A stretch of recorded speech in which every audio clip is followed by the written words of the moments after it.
Hi, everybody. Welcome to today's episode and the launch of The Outlet. It's Lunch and Learn with SheTek's Extraordinary Women. I'm Meg Virag. I'm SheTek's program coordinator. I work with our community, our events, and I'm going to be your host today. We'll be recording today's session, so that way then we'll get you all a link to that recording once it's posted in the SheTek community. We'll also have a Q&A with everybody's guests today after our interview. Everybody here right now is on mute, so you can submit all your questions into the chat box on your screen as they come to mind, and we'll get to them all at the end, so that way you can get all your answers. Today's episode of The Outlet is brought to you by SheTek in its initiative of PamTen, which is dedicated to the increasing the number of women represented in the tech pipeline. Today's episode is about a conversation about mentorship, role models, and the power of community. We're joined today by two very special guests, Michele Siekerka and Chaya Pamula. Chaya Pamula is SheTek's co-founder and also is SheTek's founder and also the co-founder, CEO, and president of PamTen Inc., an award-winning global IT services and staffing organization. Chaya is a technologist, philanthropist, and mentor, and visionary, and entrepreneur. She holds an MBA and an executive education certification from Harvard University. With over 25 years of information technology experience, Chaya has led numerous productivity initiatives. As co-founder, president, and CEO of PamTen, Chaya conceptualizes innovative software, solutions, and products for PamTen and its clients and oversees them from development to implementation. She has also mentored many women and college students who seek guidance in building their careers. Chaya combined her business acumen and passion for charity to found Softkin, a nonprofit organization that creates loving and caring homes for over 100 destitute and underprivileged children. Chaya also formed SheTek as an initiative of PamTen to raise the percentage of women represented in the tech industry pipeline.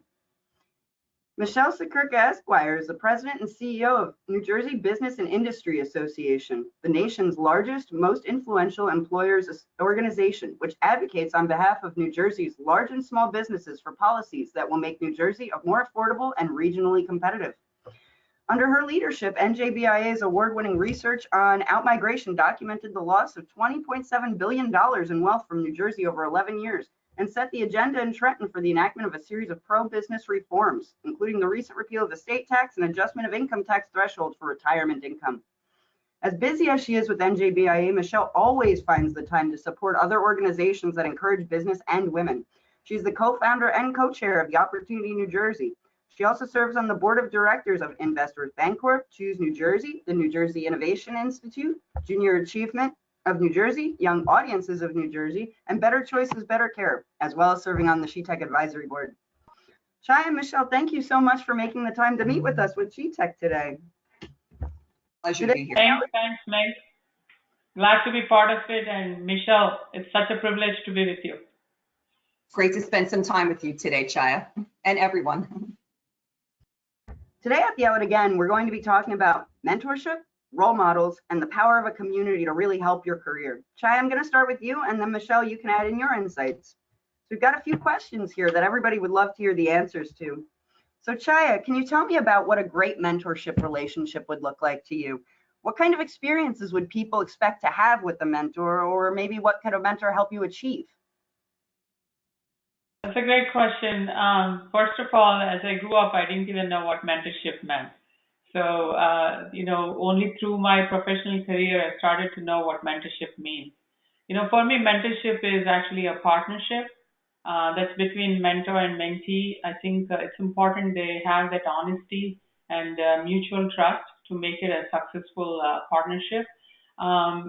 You can't conduct this like a business meeting, right? So even though mentorship requires a very structured framework, but I feel through my experience, I learned that it needs to be a little bit of an informal conversation. You can't conduct like a business meeting. So it's mentor's job to create an open channel of communication, which is, effluent and also non-judgmental. Because the mentee is going to discuss a lot of things with the mentor, and you cannot judge a person based on what you hear from them. So the job of the mentor is really able to help guide and also trigger some thinking in the mentee's mind to be able to come to certain decisions or pick certain options And as a mentor, I'm reflecting on my own experience. So I'm trying to say, maybe this is the way, this is how I address this, and this is how it's going to help you. Not really telling the mentee what to do. It's really helping to create that platform for the mentee to be able to think through, look at options and various resources available to make the right decision based on the situation they are in. And also the mentee needs to be, bold enough to ask questions. You can't just expect to go to a meeting and then sit there and the mentor really running the meeting. The mentee needs to participate and also take the lead with respect to arranging the, coming up with an agenda, organizing the meetings, and asking the questions they want to ask. I mean, the mentor can only help to give information and facilitate the conversation, but it's really mentee's job to start the conversation and understand what they're trying to achieve through this relationship. And I think that's when it's going to be more successful. And I'll let Michele talk. Add anything she wants to. No, I think that's a great explanation. What I would add is that I think the mentor-mentee relationship is very personal, and so it's not a one-size-fits-all. I think that it's what you want to get out of the relationship and what you want to give in the relationship. And what I have found over time too is, and again, there's formal and informal. And from my perspective, through my lifetime, I've had 99% informal mentoring, whether I was the mentee or the mentor. It was very rare that I was in a formal relationship. There was more organic. And the most important thing too is it is a two-way relationship, in that I have learned so much from those who I have attempted to mentor. I can learn back from them, because oftentimes maybe someone you're mentoring could be that there's a little bit of a generational difference as well. It always tends to be, if you just look at what is the norm out there, right? Usually it's an older woman who is mentoring a younger woman coming up. And I've learned that there's so much that I can learn from that next generation to help inform me to think differently about things. That's why diversity in your mentor relationships is so important too. Don't look for someone who is just like you. That might be one good relationship because you have so much in common. But the other piece is I would explore where there are folks out there who are very different from you, whether if it's in personality or ethnicity or geography, whatever, because you can be so enriched by that relationship as well. That's a great answer. And I love how you brought up that benefit, that cycle of benefit, like learn, teach, learn. You can always gain both from your relationships. But you brought up an interesting question for me, Michele. Do you think that a woman always has to have a woman mentor? Absolutely not. Absolutely not. One of my, so I'm an attorney by trade. As a young lawyer, my mentor was a gentleman in my law firm. And again, this wasn't formal, this was informal, but I considered him my mentor because he had the personality and the way of dealing with clients was exactly the type of attorney I wanted to be. And I learned so much from him. And I think through my life, being a young female lawyer, I graduated from law school in 1989, right? And I was a litigation attorney. And, while that's 30 years ago, which I can't believe, makes me feel very old, but, back then, while women were coming up in the profession, we still weren't, in the partner seats and things like that. And so I always tended to be surrounded more by men than women who were in leadership positions. And so I more oftentimes than not was mentored by men versus women. What about you, I Chaya? agree, Michele. I agree to your point that, in my career, especially coming from the technology background, this is a field women are underrepresented. So, I happen to, early days of my career, I actually looked up to people who've been very successful without really knowing that, this whole mentorship aspect of it. So I tried to learn from them. But in my field, most of the times it were men. I was trying to look up to and learn from. I do agree, because having both men and women as your mentors, it actually, it allows you to think much more broadly about the situation, because men tend to have a different perspective compared to women.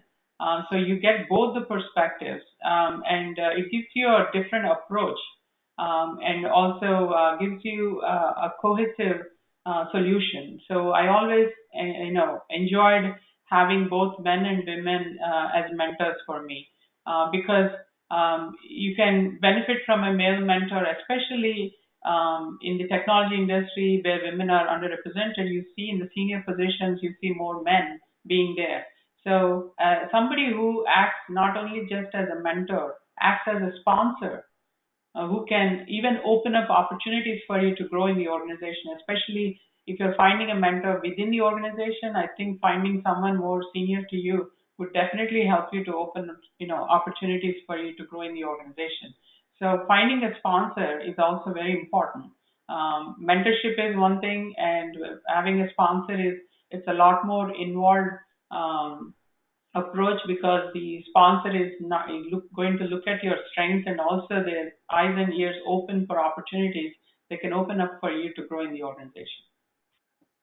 Yeah, that's great. I never really thought about that distinction between a sponsor and a mentor. So I'm sure that'll help out a lot of people that are getting started too, or even people halfway that never even heard it before.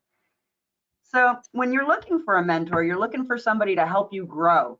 Do you have any criteria that help you identify that right kind of person? Is there any qualities that you could look for that might help you realize this person would help me out? Chaya, let's start with you for this one.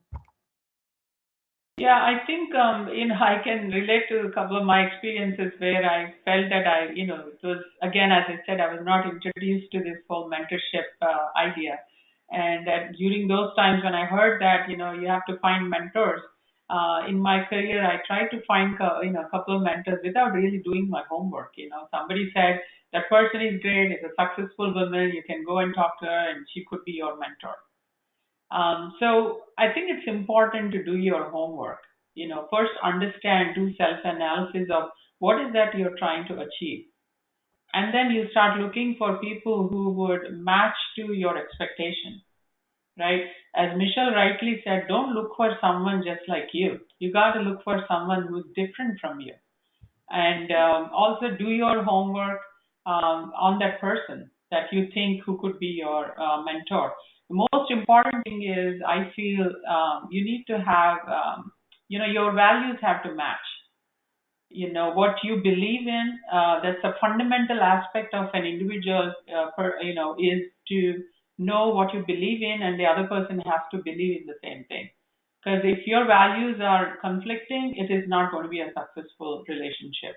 And then again, somebody may be very good at what they do, but sometimes their communication is not great for you to, that wavelength needs to match. So all these things, it's very hard to determine right up front. But I would say after you identify your mentor, it's important to have an introductory meeting, an in-person meeting. In this current situation, maybe a Zoom call.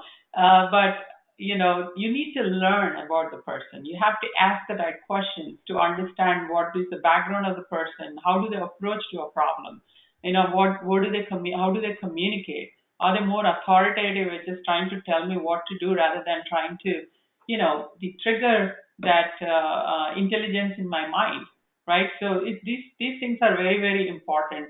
And I also, another thing I noticed, a couple of mentorships that I failed to choose the right mentor were situations where the mentor didn't have the patience to listen to me. They were not listening before I expressed something, and before I could even elaborate and give a lot more detail, the person is already giving me an advice on how to address that problem. That's very important, that a mentor is a good listener. So there are a lot of lessons learned, for me, and which also, again, are helping me to be a good mentor. The aspects that I failed, I learned from them. Yeah, I'll just add that I've always again looked at people and how were they exhibiting the types of traits that I wanted to emulate. When I saw a successful woman or man, right? But let's say I see a successful woman, and how does she carry herself? How does she speak? How does she build relationship? How does she interact, right? And say, I want to emulate that, a role model, right? who is someone that is a role model that is espousing the characteristics and behavior that I want. And on the values piece, also, it extends beyond the professional relationship. I'm the type of person, when I build relationship, it's important for me to understand the whole of a person. And so I'll get a little more personal. I want to know about someone's family and how they feel about family and how they feel about environment, and do they have pets? What do they like to do in their downtime? How do they get off the grid? How can I learn from that? How do they know about work-life balance? And do they have good examples of that? Or if they're just a crazy workaholic, and if that's what I need is a workaholic type of thing, right? But I want to ensure that I can also find women who have successfully balanced life, and then I can learn from that as well. This is great. That's great, Michele. I just want to add one more thing that I know that I got this thought after I listened to you. Michele, I completely agree. You have to see the person as a whole. And also, a couple of things that help me is to really identify my weaknesses first. What are the areas that I'm weak at and the person is strong at? I think if you can do that matching, it's really going to be a good mentor for you. You need to first do your own assessment of what are your weaknesses, what are the areas that you need help, and is that person strong in those areas or not? Chaya, I think that's such a great point. If you sit and you think about, I've heard people say before, if you could define yourself by 3 adjectives, right? What would those be? And are you happy with that? And taking that whole self-analysis and self-assessment, and then saying, what do you really want to get out of the relationship? That's going to make it an effective and efficient way of your own self-growth, as opposed to just having a relationship, right? Yeah. So there's more you want to get out of this, because you're taking time, you're expending time. In some cases, a company might even be paying for you to have this time to do this. And so having your own self-reflection first of where are my own gaps, and not even just gaps, but where do I want to self-develop, and then who's doing those great things. It's an awesome point. Yeah, great. I love this, because even though I'm hosting, I'm still taking notes on what you're talking about, because it's actually really useful and helpful for everybody, I think. We're all lifelong learners. I always say, anytime I'm having a discussion or something like this, if I can walk away with one good nugget of information, I've grown. Yes, I completely agree. On that note, and you even brought up role models. Mentors and role models, they help us in all areas of our lives, not just in our careers. Do you guys have any stories about any learnings or anything like that you've gained from mentorships and role models, maybe in another area of your life that you've applied to your career? I know a lot of people that join SheTek come from other areas before they join tech or business. So we're always applying those learnings from other areas into our careers. So do you have any relevant stories or experiences that you could share with us about that? We can start with you this time, Michele. Sure. I'll share one, because my career path has changed from where I initially started. As I said, I'm an attorney by trade, and it was always my lifelong desire to be a lawyer. Don't know why. My mother said maybe because I like to talk and debate, but my path was, I wanted to become a lawyer because I wanted eventually to be a judge. And well, clearly that's not where I am today, right? I'm leading a business organization. And so along the way, because I didn't just keep a narrow focus on my career path, I always say that you never know when your next best opportunity is going to come. You need to be open-minded to that. And so the first day I kind of left the legal profession, it was, to me, like daunting. Like, oh my God, what am I doing? Like, I always wanted to be a lawyer. How could I just like jump off this cliff, right? And so I go into a little bit more of the business world at that time, and it is different. And so I'm going to look for people now in the business world too, because I didn't have a business background. So now I'm using my legal skills. Which is why I was presented that corporate opportunity at the time. But now I'm in a position where I need different skills that I wasn't technically educated on. And so there it was important to look for people in the business, in the business world who could help me to understand some maybe more business side of things that I didn't know before. And I'll take a jump way forward, because there's a woman who we actually every year at our Women Business Leaders Forum, we give an award in her name, is Karen Francini, and Karen passed away some years ago. But Karen led the Economic Development Authority for 20 years. And I first met Karen as a young lawyer. And then when I moved into my other roles as being more in the business corporate role, got to work with her a little more. And I just saw her as like, wow, here's this woman who's leading like the state's bank, if you will. And she was just so, it wasn't just that she was poised and that she knew how to work among the men, because her board was 90% male dominated, and it's a financial institution. It was how she knew how to get things done. And she knew how to work the background and the politics, and she was so savvy. And she was just like, she was it. And I kept saying like, wow, I really just have to watch her. Like, she's a deal maker. How does she get deals done and keep friends and making deals? And I would say that today, in my political savvy of my position and the things I have to do and balance at NJBIA, that she would be someone who I absolutely, looked to emulate coming up and through the business world. That's great, Michele. A lot of great points there. I mean, for me personally, as I would say mentorship starts from early age. It's an unknown mentorship, or it's a hidden mentorship. I look at my parents as my role models even today, because in your childhood, they're the people you are most exposed to, and the values they teach you, and how you are brought up, and they leave a lasting impression on you. So especially, I lost my parents at an early age, but even today, when it comes to my personal decisions, I always think about what my mom would have done in this situation. So I kind of try to, mirror that action, right? And as I grew up, it's again looking up to people who've been successful around me and trying to learn from their actions. And I can tell you that I have multiple mentors in my life. Even though I don't have a formal structured mentorship program, but I know that these are the people I can turn to. If I have a problem or a situation, I can go to them and ask for an advice. So I'll give you an example. Sue Liddy, who is on our advisory board for SheTek, she was my mentor, actually a formal structured mentor when I was working in the pharma company. And the reason I chose Sue Liddy was because I knew that I'm very goal oriented, very objective oriented, and I know that I can achieve things. But at the same time, I had struggled to even work for someone who doesn't define certain objectives or goals for me. I needed a clear direction. And also, when I'm not able to get some things done, it requires a level of assertiveness and being able to drive the deliverables, right? So I knew that that was my weakness. So I picked her as my mentor and really admired her clarity in setting the objectives, goals and objectives, and being able to assertive.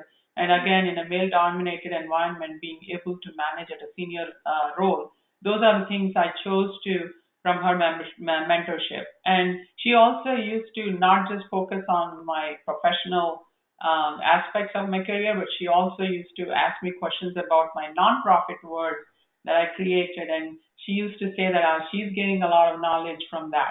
So it's actually, as we write, in the beginning, what we said is it's a two-way relationship. And that's what we truly experienced in that. And again, Maria Ramirez, she's also on the advisory board. I go back to her if I have a question related to whether I should take this turn or not in a business. So because they're the ones who have gone through that path, have experienced it, they would be able to provide definite examples to figure out whether that's the right path. In my nonprofit world, especially when I have to deal with soft skin problems, my true inspiration, Sister Lucy Korean, she is doing probably multi-fold of what I'm doing for soft skin, but she's the one I turn to. I ask Lucy, this is the problem. How can you help me? What did you do when you had this problem? So it becomes easier for me. So the advantage of having these mentors or advisors in your life is it's a kind of a shortcut for your career or to find a solution, I would say.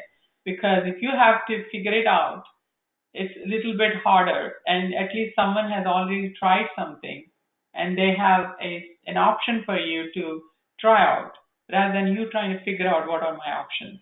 I think through their own experience, they're giving you a shortcut to get to a resolution.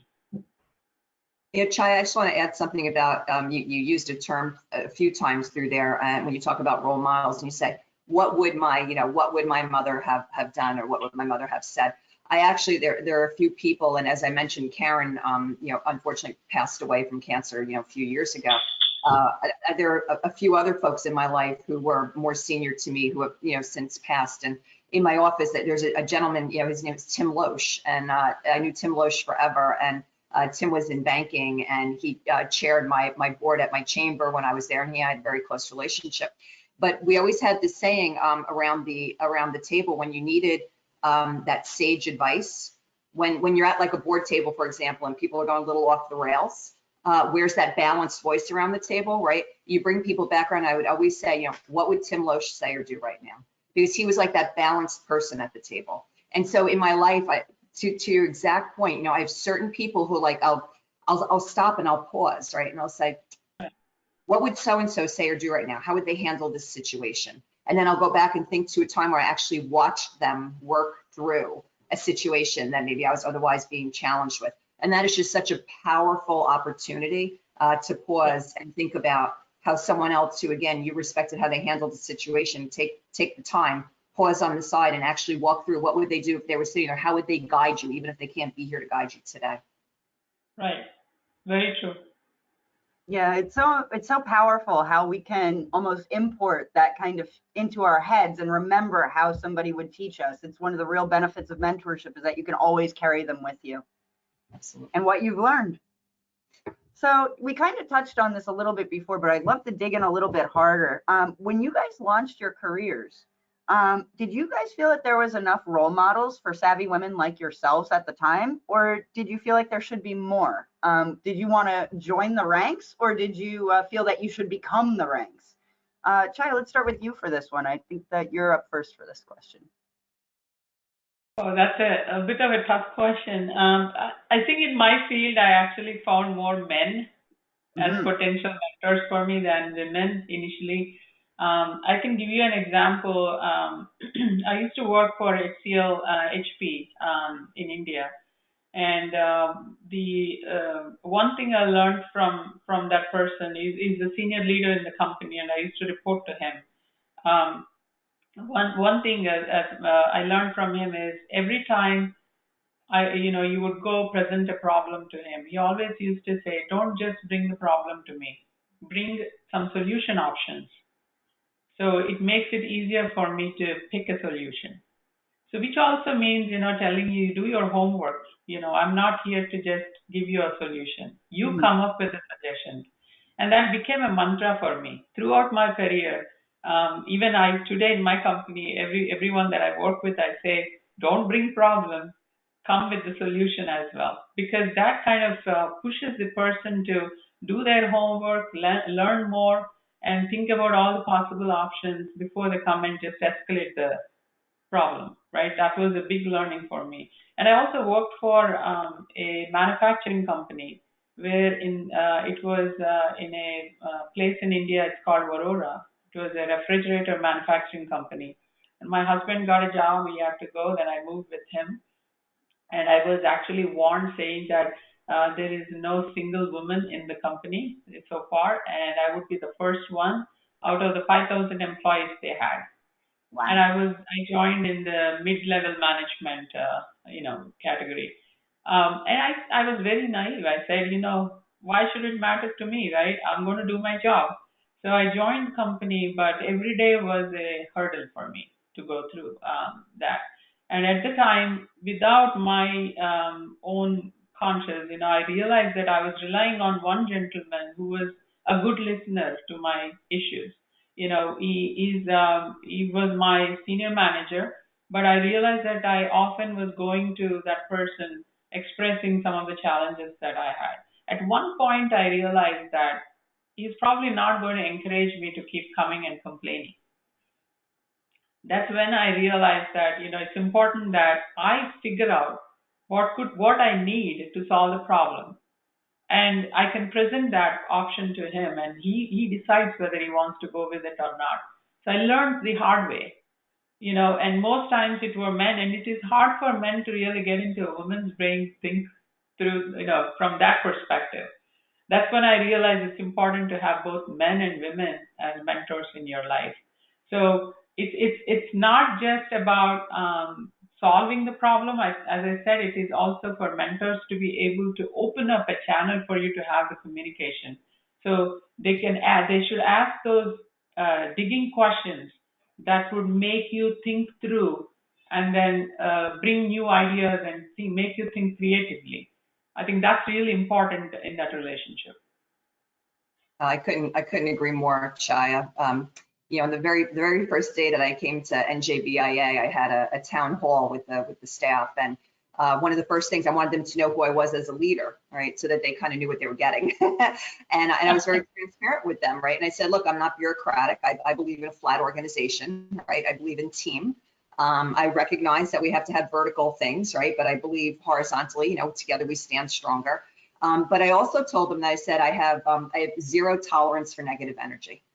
Zero tolerance for negative energy. So you were invited to come to me. My door is always open. You're invited to come to me, and you can express what is upsetting you, or why you're frustrated by something, or why you have some negativity going on. But you can only do that when you stop to think about how you can help me to solve that problem, right? And so you have to be solutions based, and that's the culture we've built at BIA. We give folks the tools they need at the front line to be a decision maker and to be empowered to make a decision from their seat, right, from the front desk all the way up to me, right?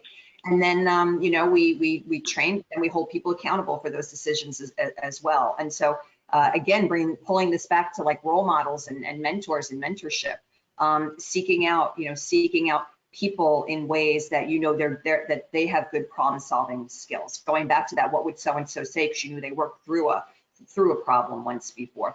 And then I would just say, incumbent upon us. So again, being a young attorney coming up,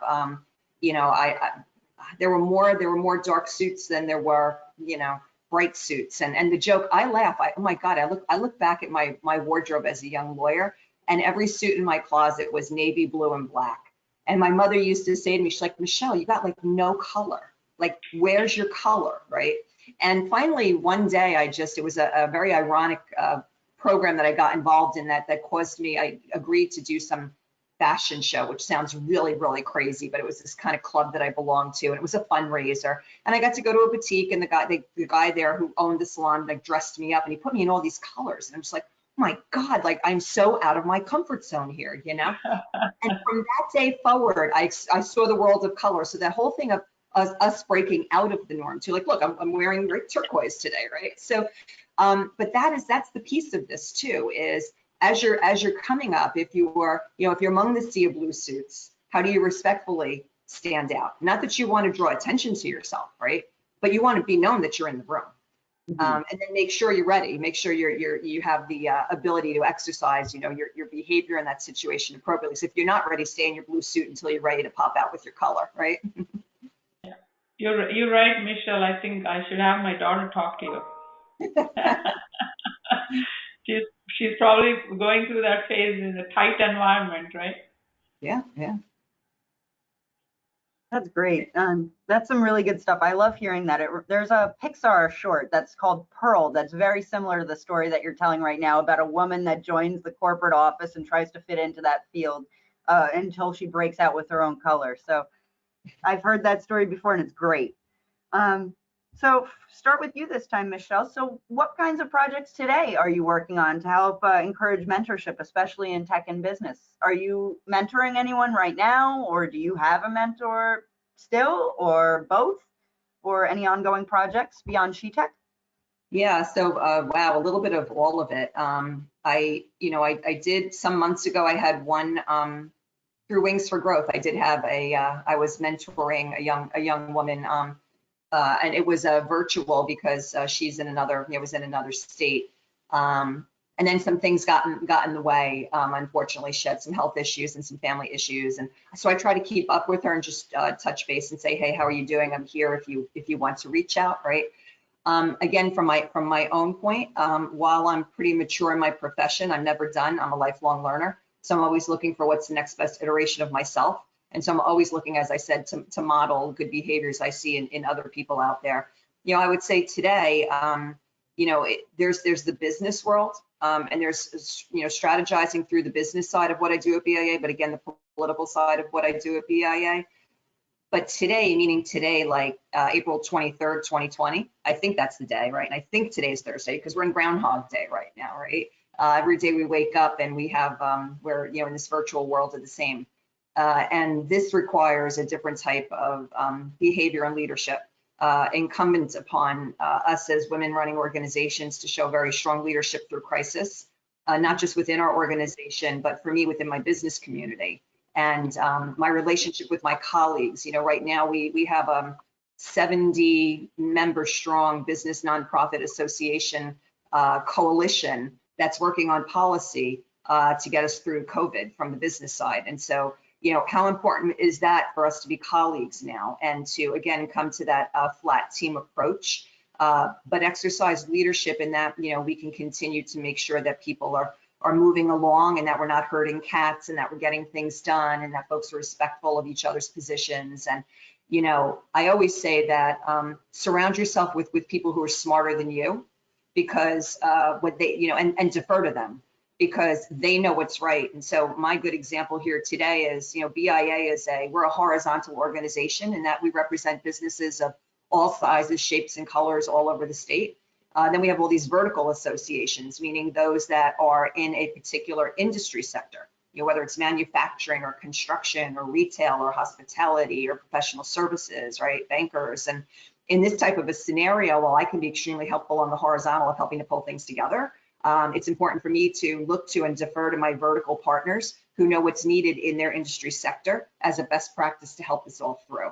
So leadership and mentoring, a lot of it depends on, number one, where you are in your stage of your career, but number two, you woke up today and what is life throwing at you today and what's needed in that particular environment, because how I'm leading today is probably slightly different than how I was leading about 5 weeks ago.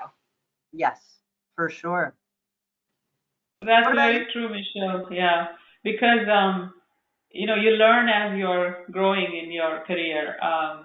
For me, leadership is again leading by example, right? You can't claim yourself as a leader unless people really see you as a leader. So that you need to be able to lead by example.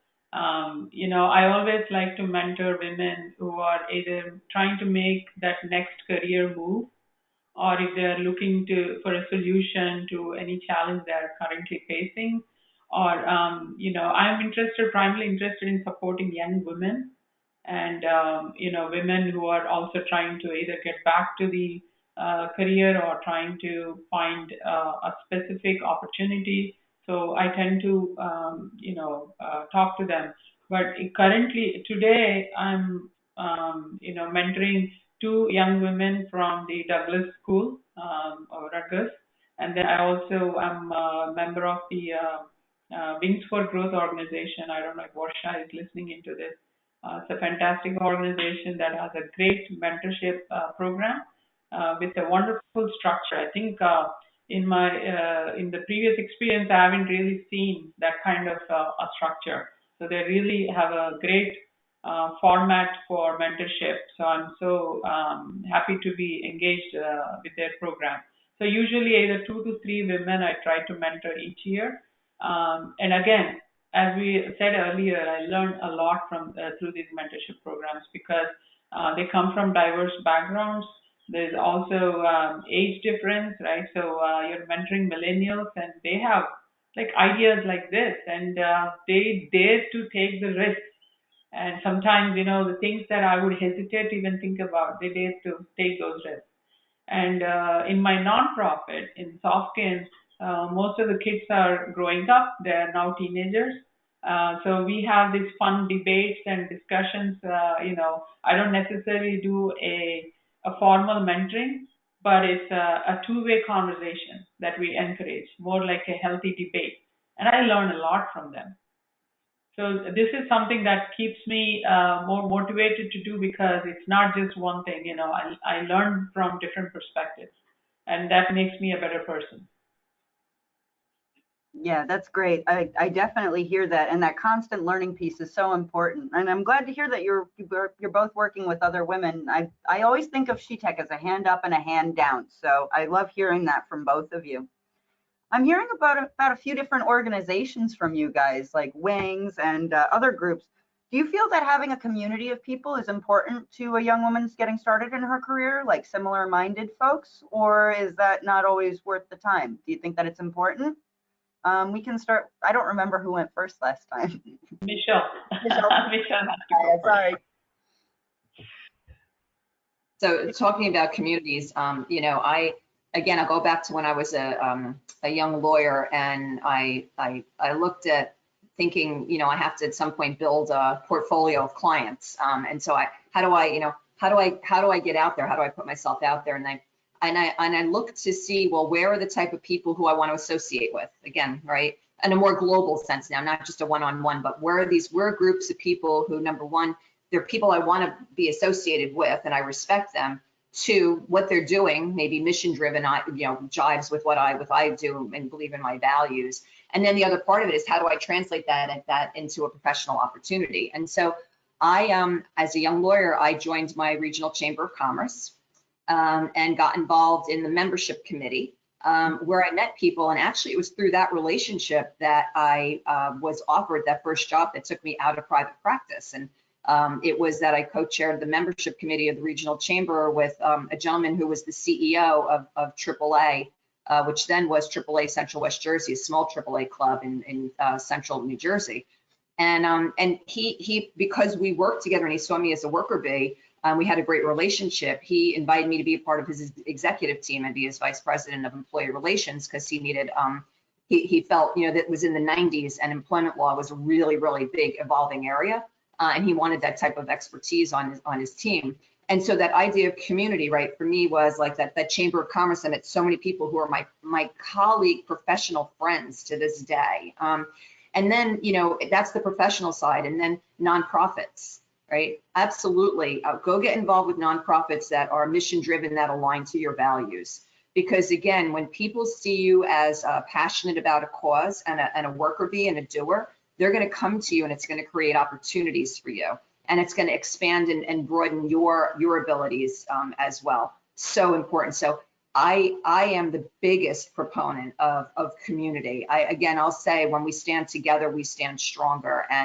But be very, you know, be picky about the community that you pick, and make sure that you want to be recognized as part of that community from a reputation perspective, as well as the people in that community. All great points, Michele. I completely agree with you. You know, being part of the community is so essential today in today's environment. You know, I being an immigrant into this country, there are a lot of things I learned after I came to this country, where in my earlier career, I never thought there was a need for a community. And I was a very bad networking person, never went to a networking event nor met with people. I was more like to myself, and when I started to get that exposure and start to take part of the communities, I learned there is so much of value in having that support from the communities. As Michele said, when we stand together, we are stronger, right? So for someone like me, especially, I'm an accidental entrepreneur. And I did not have the training nor anything to be an entrepreneur. But when I became an entrepreneur, I also realized I'm a very lonely person, you know, a lone entrepreneur. And there's also a book actually on it. And it becomes more and more essential, being an entrepreneur, to understand who are all the other businesses in this field. How are they operating? What kind of common problems do we have? You can't just go to somebody and ask a question, right? You need to build that relationship. I think these communities and these network organizations give you that opportunity to network with peers and share your ideas, your thoughts, your challenges, and that really helps. So being part of community is one thing, and I agree with Michele to be very picky about which community you want to be part of. And then also being able to contribute and participate. Just being part of the community is not going to help unless until you really, make yourself visible, be part of it, and also add value with your presence. I think those are the critical things to really get a lot of benefit out of the community. And I'm so another thing as I didn't mention earlier is I'm part of the NJBIA Women Leaders group. I'm so excited that there are other women leaders where we would be able to share a lot of different experience and knowledge across the board. Chaya, if I could just pick up on one thing that you said, because it's so important. Don't be a resume builder. So don't go out there to join communities and organizations just because it looks good on your resume, or because you're doing it just to get ahead. Because you know what, if you're not passionate about an organization you belong to and you don't give back, you'll be called out on it, and it's going to be very harmful to your reputation. Be honest and true. Follow your passion, and I always say passion is contagious. If you're passionate about something and you align that passion to the mission of an organization, you're going to be a superstar. Because you're going to shine, because your passion is just going to take over, and that's contagious. Yeah, well said. You guys are so right. Thank you guys so much for talking to us today. Right now we're hitting at right about 10 minutes till the end, so I wanted to give you guys a quick second, and I want to take a moment just to tell everybody about this powerful community that we're all part of that can do so much to help women in tech careers right now. So here's a brief intro to our SheTek Power community. Our online communities right now are more important than ever because so many of us are stuck at our houses. We want to network, but it's hard to get out and get in touch with people, and we need some releases for our mental health. We need social systems. Online communities are where it's at. The SheTek community is built already for you to find a strong network of women and allies that are going to empower each other and help each other grow with their careers and learn more knowledge. SheTek community members have access to job opportunities, resources to grow their hard skills, trainings and soft skills, and support from other women in tech just like you. I'm there, Chaya's there, Michele's there. We're all here, and we want to reach out and we want to talk to you and help you grow. At our Power community, we've got a discussion board and places for you to reach out to others. So we've got different, like I mentioned about the soft skills. Here's a bit of an article that we wrote recently about virtual interviews. We've also got the Ask SheTek column where women and allies in tech reach out to us to help us solve their tough problems with their careers. And we've even got connections to different local universities, so groups where you can meet people that you could actually see in person. So you'll want to plug into those discussions because we've got a lot of great stuff going on there. People talk back, they comment.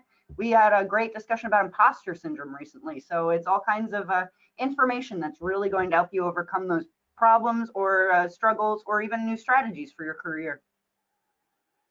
Here's what our profile page looks like. So you can put in your picture. We've got a spot for your profile or your stack from your Stack Overflow, places to talk about where you work now, your interests, your skills, the kind of things that really get you excited.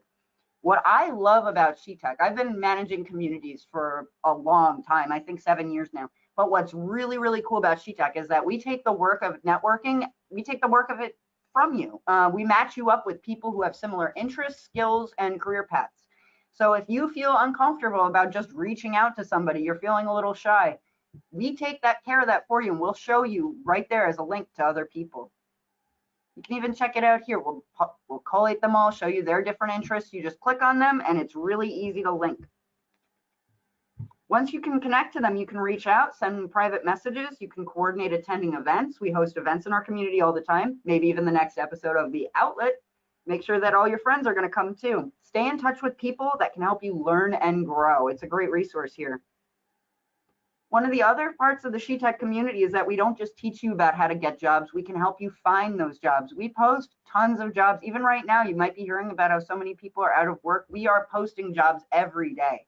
Right now, we've got a ton, even in the Northeast, but they're all around the United States as well. Even if you're not just looking for a new role, we all know that reading job requisitions is a great way to stay in touch with what skills are in demand in the market right now. So you just go into this job openings page, click on view and apply. It's super easy to upload your resume. They'll also get a link to your SheTek profile, so they'll be able to see who you are, who you know, maybe get you some work. It's a great way to stand out. I think we're just about ready to move forward into the Q&A portion of today's webinar.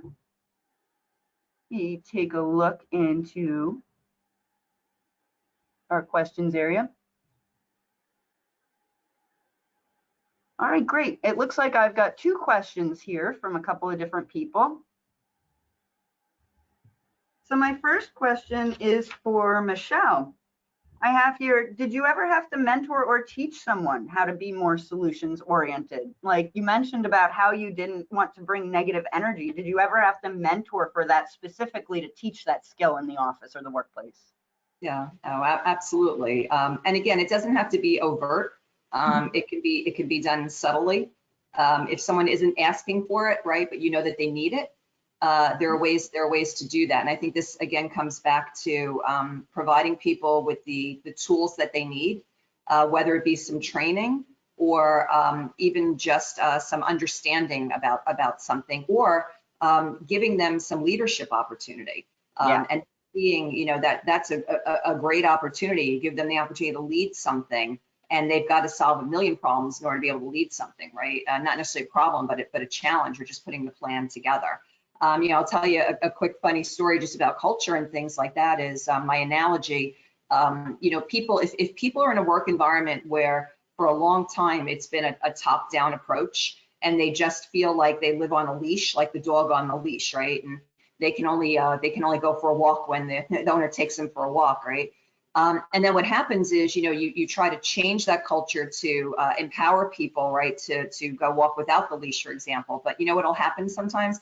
You take that dog out to the beautiful field, and you take the leash off the dog at the edge of the meadow, and you say, run. And the dog sits there and stares at you because the dog doesn't believe you really want the dog to run, right? Because they've just been so paralyzed their whole life. Yeah. So then you have to step back and say, wow, okay, so now I have to build the trust that this person really understands that I really, really, really want them to run in the meadow, okay? So this doesn't just happen overnight. When you are trying to take someone from a certain type of behavior to another, very iterative process, a lot of patience, and you know, and opportunities, for example, but giving people the opportunity to lead and take on things, and then help them through if they stumble a little, and then hold them accountable at the end, is really a formula that works. Yeah, I just would add a little bit to that, Michele. I'll build on it. I definitely agree. You know, giving that leadership opportunity. You know, one of the techniques that I use for people who are always coming and complaining about the other person, you know, they and not necessarily understanding the other person's hard work and complaining about, you know, I can't work with this person. So, you know, just swap them if possible. Put them in that role. And especially I do make, you know, I use this technique on my children in my nonprofit. When they come and, you know, they're not listening to the group leader or something, and I say, make this person group leader. Let them go through the experience. You know, they realize what hardships they have to go through and start appreciating the role.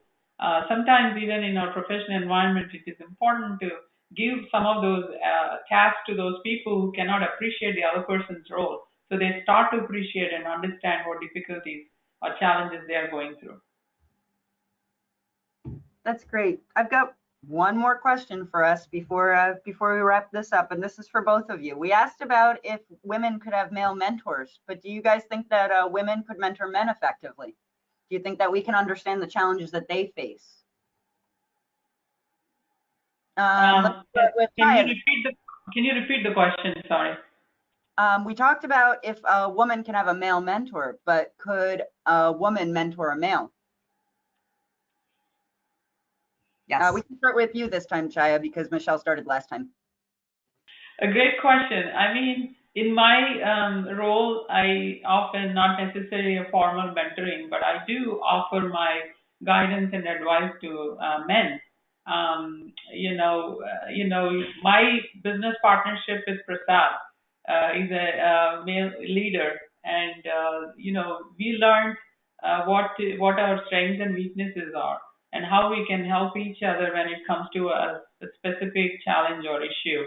And we don't have any hesitance to go to each other to ask, if it were you, how would you address this problem? So I think a woman definitely can mentor a male, and I'm being partial a little bit. A woman being a mentor probably can offer more than a man being a mentor. I'm not a man basher, but I'm pretty partial about that. I think our perspective is much broader. No, What about you, Michele? I agree. So I'll tell you a great story to wrap up. We have a women business leaders group, right? And Chaya mentioned she's involved, and we do this awesome conference every year. Unfortunately, this year it's going to be very different given the environment we in. But regardless, so a few years ago, so I have men on my staff, right? And one of the men on my staff who does all our video work, Vinny, great young man, and he came to me after the conference. I think this was our first or second one. And he goes, Michele, I just want you to know, he goes, I got so much out of that conference. He goes, I kept thinking I'm just here and I'm going to just be, videoing. Or he goes, I learned so much. He goes, I walked away with 3 solid tips, and they all came from women. And there was a second in this exact same story. One of my board members, who was a man who came to the conference, and his wife was a speaker. And he came to me at the end and he said, I came here today to support my wife. He goes, I got to tell you, he goes, I got so much out of this. And I have such a line sight and visibility to how women think differently than I would have had I not been here today. That's amazing. I love hearing those stories about how we can expand our perspectives that way. All right. So it looks like we just hit about 1 o'clock. So I really want to thank you guys for spending the time with us today and for helping us all learn so much about your careers, about mentorship, and about community.